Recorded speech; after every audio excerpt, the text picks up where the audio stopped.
Hey Dan, it's Tuesday, June the 3rd, and I just watched I didn't just watch your video yesterday of your visit to Seattle, your and Sarah's visit to Seattle to see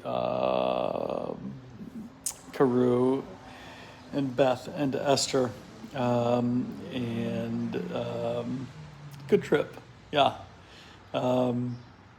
And did you guys went via Portland, right? You drove to Portland first, had breakfast, and then up to Seattle. Yeah, that's fun. I'm glad you guys are able to do that. It makes the drive a lot easier when you're in Pendleton and not Carnarvon. And then staying with them. It can be tight quarters, but we're kind of all used to that. But then you get so much more access to everybody, and you get to see everybody significantly more, which is really great. So I'm sitting down at the roasting space. I just finished roasting. I've got a meeting with our sales guy at Cafe Imports. That's the big importer up in St. Paul that we buy all of our green coffee from. He's coming down to Winona to meet with lots of people, in the region. So anyway, I'm done roasting. I'm sitting here watching the rain. I've got a couple of reclaimed chairs from next door, and I've got my little customer seating area here.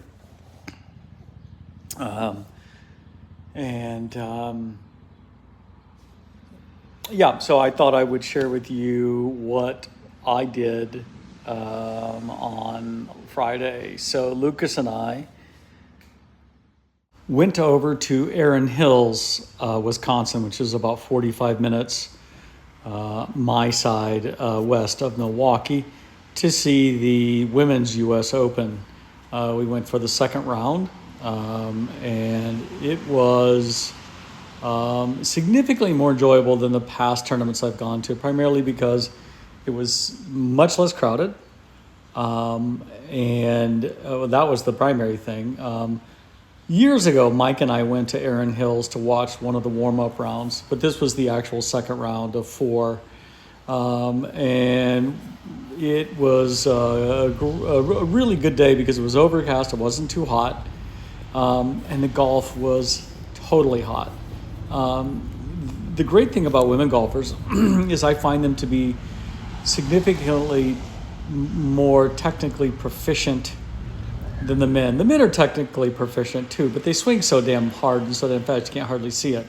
Where the women, their swings are a lot slower, and you can actually see what they're doing and learn more from it. So I really enjoyed it. So we followed the world number one and a couple of other people around for about 15 holes, I think. And then we switched to another group, another threesome, a woman from Spain, Lopez Chicara, a woman from Thailand, and then Gemma Dryberg from Scotland. And Gemma's like maybe 20th in the world. Lopez Chicara is a student athlete at Seton and Wake Forest.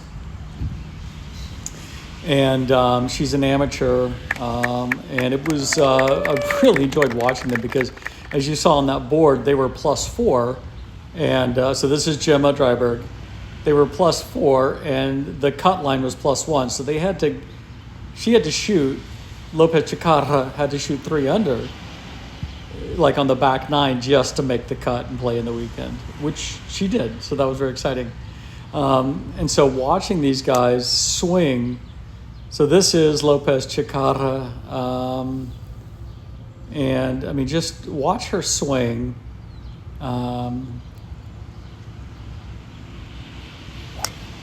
You look and think, okay, that's not that fast, but she's hitting the ball like 260 yards with a rollout of almost 280. So even this gal, she's like 5'2" from Thailand. She can still hit it. She hit it 260 as well. So it's just so much more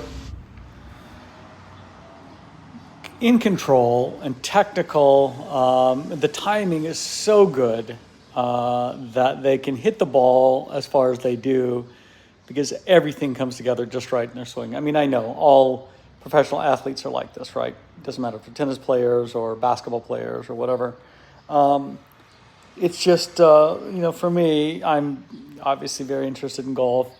So it was a long day. We left at 5:15 in the morning. We got there about 8:30, and we were there from 8:30 till 5:30. And I think we sat down maybe twice, once for half an hour at lunch, and then once at the very end, we watched in the 18th grandstand. We were able to sit and watch 3 groups come in and finish before we left.